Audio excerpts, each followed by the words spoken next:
श्रीराम समर्थ. सद्गुरू श्री ब्रह्मचैतन्य गोंदवलेकर महाराज यांचं प्रवचन. 24 डिसेंबर. अनन्यतेशिवाय भगवंताची प्राप्ती नाही. सत्पुरुषाजवळ राहून मनुष्य जर आज्ञापालन शिकला नाही तर तो काहीच शिकला नाही. जो आज्ञापालन करील त्यालाही भोग भोगावे लागतील हे खरे, परंतु ते आपल्या सोयीने भोगण्याची व्यवस्था होईल. प्रारब्धाचा जोर मोठा विलक्षण आहे. भोग येण्याचा समय आला म्हणजे तो बुद्धीवर परिणाम करतो.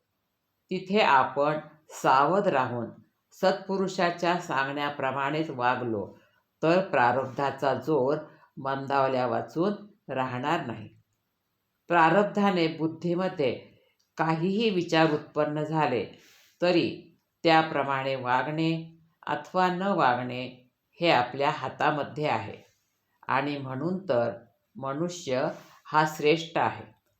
बुद्धीला आवरण्याची युक्ती साधायला आज्ञापालन हे सर्वोत्कृष्ट साधन समजावे. विकार हे काही मुळात टाकाऊ नाहीत, ते भगवंतानेच दिले आहेत. म्हणून जीवनात त्यांना योग्य स्थान असेलच असेल. किंबहुना व्यवहारामध्ये विकारांची जरूर आहे. मात्र विकारांना आपण सत्ता गाजवून वापरायला शिकले पाहिजे. विकारांनी आपल्यावर सत्ता गाजवता कामा नये. विकारांना आपण वापरावे, विकारांनी आपल्याला वापरू नये. पहिल्याने प्रपंचातली वस्तू हवी म्हणून भगवंतावर प्रेम करायला लागावे.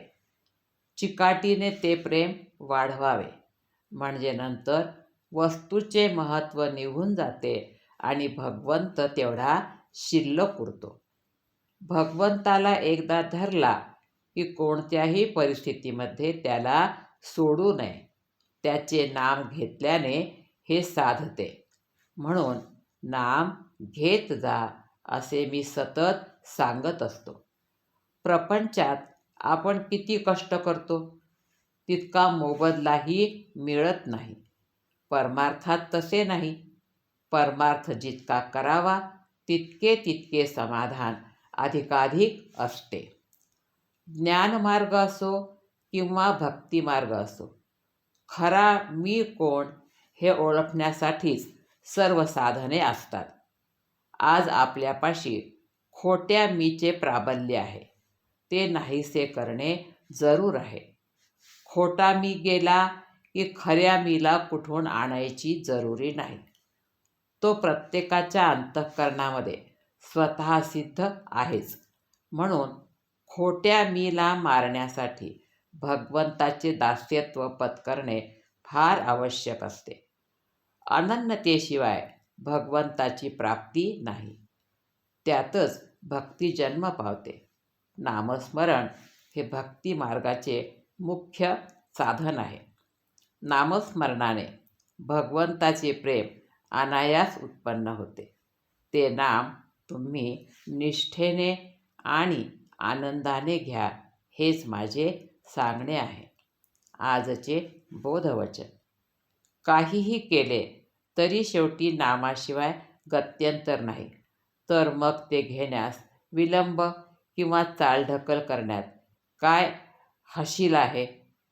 जानकी जीवनस्मरण. जय जय राम. श्रीराम समर्थ.